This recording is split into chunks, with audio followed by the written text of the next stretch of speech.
My parents both immigrated from Asia. They worked so hard just to have enough money. My dad really emphasized that to be financially stable, we had to be well educated. I think that was why, when I was about 8, I decided I wanted to be a doctor. I grew up in Brooklyn, New York. When I was 8 years old, I started a newsletter about current events.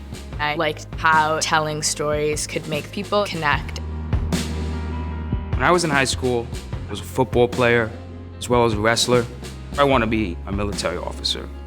I wanted to make an impact, being a great leader. When I got to Harvard, I thought the sciences were where I would end up. I didn't realize that there was a wider world in terms of what you could study and what those fields allowed you to experience.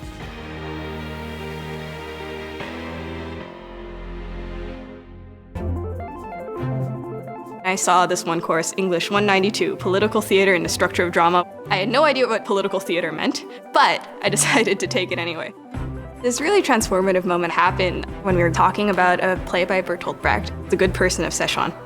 The play is really about how someone can be good, and this light bulb just went off in my head. And I just started scribbling frantically. My notes went from being about the play to just being about the nature of goodness. I had this revelation. Studying English was teaching me how to be a better doctor, because I was becoming a more empathetic and more deeply understanding human being. Part of the thing that I've learned is to engage in a culture, you need to be a proactive participant in it. What better way to engage in Argentine culture than tango? On Wednesdays, I'm in fatigue during my tango class because right after tango, I go immediately to my ROTC class. When I began taking this tango class, I couldn't even fathom the idea that I actually decided to take it because I was a terrible dancer. I would stand on a dance floor and want to run away. Thanks to tango, I know I have the ability to tackle being uncomfortable and then learn to actually thrive in it. I was a co-president of the Harvard African Students Association, and we had a speaker series on conflict in Africa. We invited a former child soldier from Uganda. Her talk was just amazing.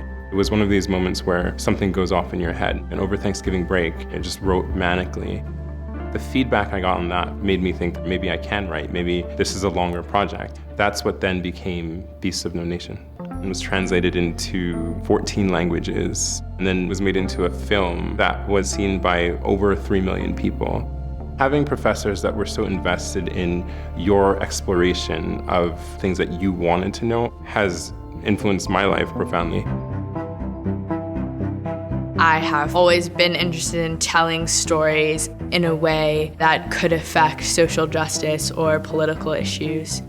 But when I got here, I thought that I should be studying the titans at Harvard, government, economics. I even tried a statistics class. In my American history and literature tutorial, I had this idea for a paper about Jay-Z, hip-hop, commodification, and commercialization. I was very surprised that it was received so well. My tutor sent me scholarly articles and really engaged with me on a level that really valued what I was thinking about. My journey here was discovering that what I felt passionate about would be supported and encouraged. The study of the humanities is really a study of us as a culture. Every moment that is spent studying us as a culture is a moment that isn't wasted.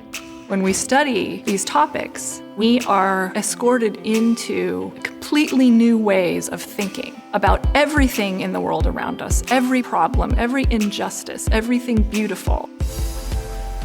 The arts and humanities focus on the really big questions that never completely get answered, but in pursuit of which we become better people. Part of what it is to make art is to find ways to do impossible things. That's what creativity is about. That's what the imagination is for. That's what makes us human. I came into Harvard with this little itch that I wanted to study English.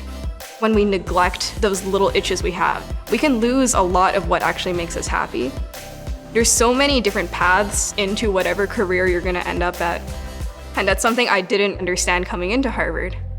I thought that my interest in English was just gonna be a hobby, and now it's become so much more and I'm so much better for it.